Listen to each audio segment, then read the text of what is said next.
You know what? Life is sometimes a little bit of an uphill battle. And in my life, I've been helped by many people, but one of those people passed away recently, Bob Proctor. In this video, I'm going to share with you some life lessons to help you transform your life today. So let me share with you some of the incredible life lessons from Bob Proctor. Who was Bob Proctor?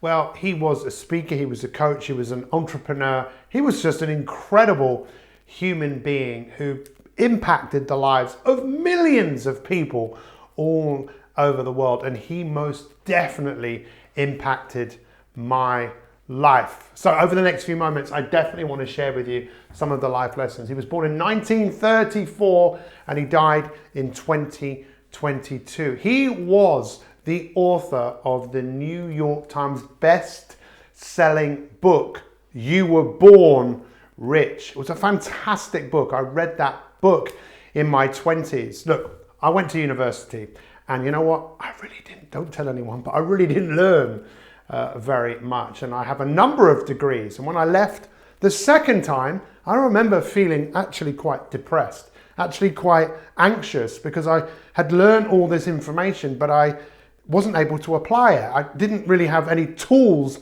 at my disposals. I knew a lot of things, but one of the things that Bob Proctor talks about, he says that knowledge is not power. Knowledge is potential power. And what I'd love you to do is I take you on a little bit of a ride and share with you some of the key learnings that I have taken away from Bob Proctor. If you take them and apply them to your life, that is where the power is. So in the 1990s is when my journey into personal development started. I read a book by a guy called Zig Ziglar called Over the Top. Then I read a book by Tony Robbins, Awaken the Giant Within. And then I read this book, Think and Grow Rich. I have read this book multiple times. In fact, if you see inside the book, you'll see there's loads of lines that because I've gone through it multiple times.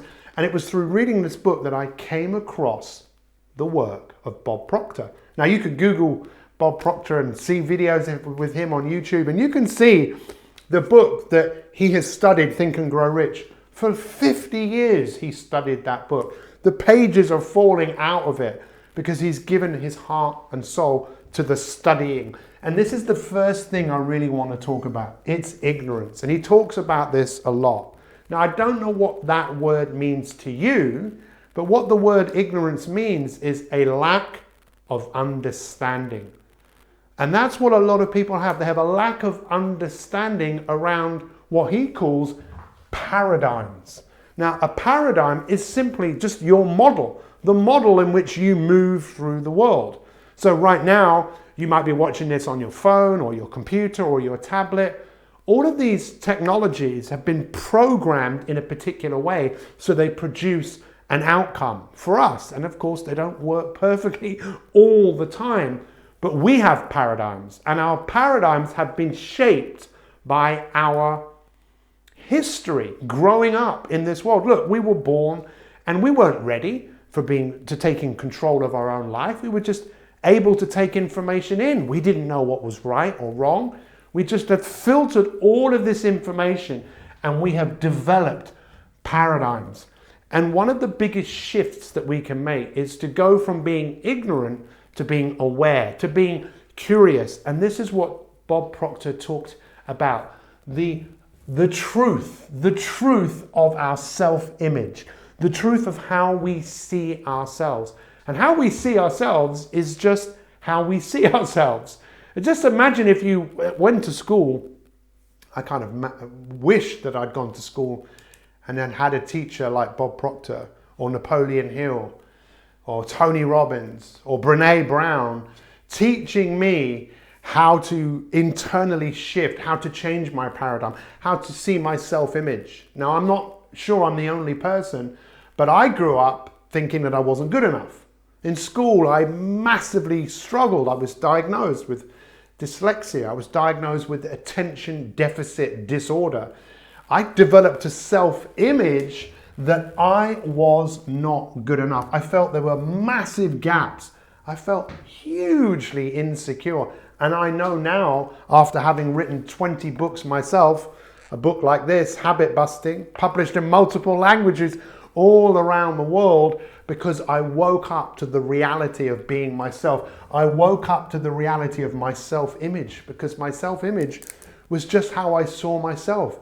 And I would take that self-image and take it with me wherever I went. So I would play out how I saw myself. And feeling that I wasn't good enough, I was looking for people outside to make me feel good, but it never worked. And this is the awareness that it takes to start changing and creating new paradigms and thinking yourself into results.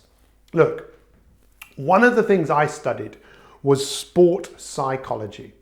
And I left university and I really wasn't equipped to help an athlete who came to work with me.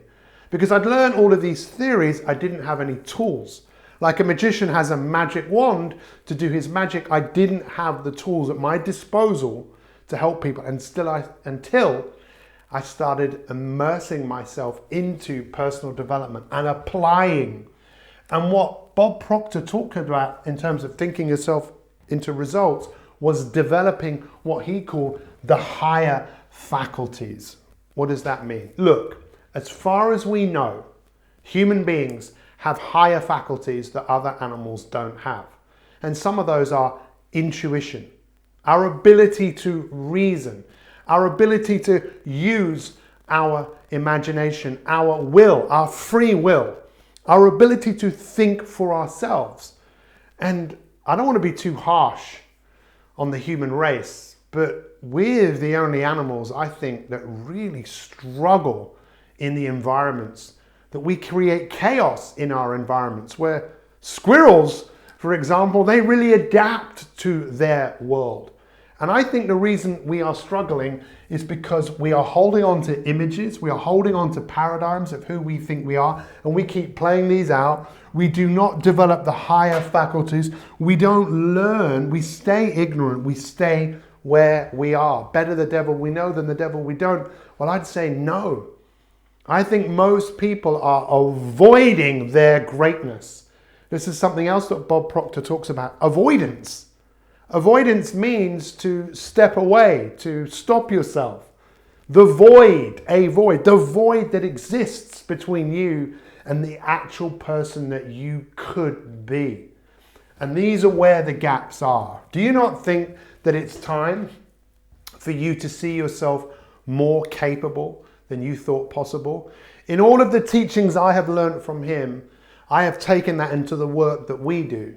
And the work that we do today is all about helping people think themselves into results so they see the person that they want to become. They have empathy for the person that they want to become. If you don't have empathy for the person that you want to become, that means you don't believe in your future. Everything that we do is for our future, but most people's view of the future doesn't go very far. And that's what Bob Proctor really was teaching to everyone all over the world, to think greater than you feel, to see the results that are capable for you by changing your self-image, waking up to the truth of how ignorant you might be by your lack of understanding, and then committing your life to a life of lifelong learning. A great life, it doesn't happen by chance. It happens by design. Thank you, Bob Proctor, for everything that you did for this world. You might not be here in the physical form anymore, but I promise you, I will carry your words, your teachings that you shared with me to everybody. Thanks for watching this YouTube video, and we'll see you next time.